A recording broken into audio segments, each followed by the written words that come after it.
Ekscelences, karavīri un zemesargi, cienītās dāmas, godātie kungi. Novembris ir Latvijas mēnesis.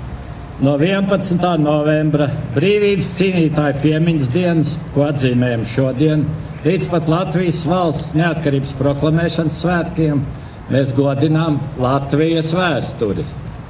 Tā ir ļāvusi izveidoties un atjaunoties valstī, ko cieņā un mīlestībā saucam par tēvzemi Latviju. Arī šīs dienas vēsture liecina, ka šis 11. novembris ir īpašs. Tieši pirms 20 gadiem, 1992. gada 11. novembrī, pie brīvības pieminekļa tika atjaunots vēsturiskais Godasardas postenis. Tādēļ šajā Lāčplēša dienā īpašs apsveikums un paldies sakāms štaba bataljona Godasardas rotai, kura 20 gadu laikā ir godam veikusi tai uzticēto pienākumu pie Latvijas brīvības un neatkarības svētākā simbola brīvības pieminekļa. Vēsturiski 11. novembris vienmēr tiks saistīts ar Latvijas brīvības cīņu posmu, kura laikā notika Vācu un Krievu karaspēka mēģinājums ieņemt Rīgu un likvidēt Latvijas neatkarību.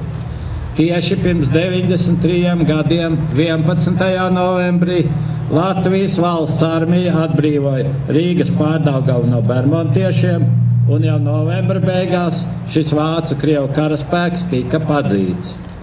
Tomēr Latvijas brīvības cīņas ilga vēl 2 gadus līdz pat 1920. gada 11. augustam, kad tika noslēgts Latvijas-Krievijas miera līgums.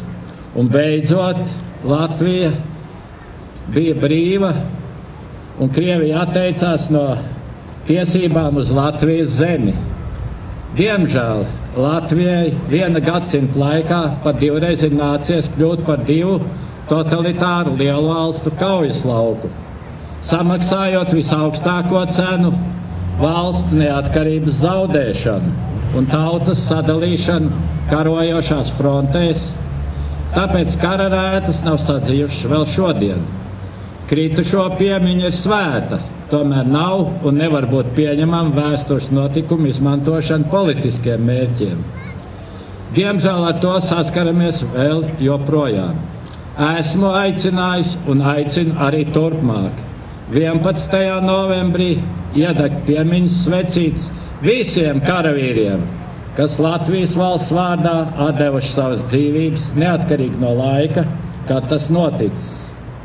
Latvijas brīvības cīnītāju piemiņas diena ir īsti piemērota šai atcerēji. Godātie karavīri, tālajā 1919. gadā salīdzinoši nelielā Latvijas valsts armija ar ierobežotiem resursiem spēja sakaut skaitliski daudz lielāko un labāk bruņoto rietumu brīvprātīgo armiju. Toreiz viens no izšķirošajiem faktoriem bija latviešu karavīru drosme un varonīgums. Es ticu, ka arī šobrīd ikvienam, kas izvēlas karavīra gaitas, galvenais vadmotīvs ir apņēmība un griba aizsargāt savas valsts dārgāko vērtību – neatkarību. Dievs svētī Latviju! www.vixnews.lv Мультимедийный информационный портал.